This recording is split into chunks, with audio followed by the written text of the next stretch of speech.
ঝা, নক্তা ছাড়া র, নক্তা থাকলে উপরে ঝা। সফিরের হরফ, জিহ্বা নিচের দাঁতের আগায় চাপ দিয়ে ঝা বাতাস বের হবে, ঝা ঝা। সিন, সৎ, সিন, ঝা, তিনটা একই জায়গায় মাকড়াস কিন্তু উচ্চারণ ভিন্ন। সিন সিন, শক্ত, জিহ্বা নিচের দাঁতের আগায় লাগিয়ে সিন।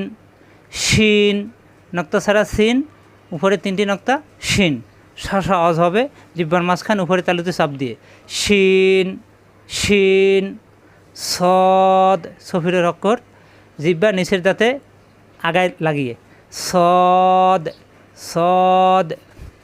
দদ, নক্তা ছাড়া সদ, উপরে নক্তা দদ, দদের মাকড়াস জিহ্বার গোড়ার কিনারা মাড়ির দাঁতের গোড়ায় লাগিয়ে উপরে মাড়ির দাঁতের গোড়ায় অথবা উভয় পাশে দদ।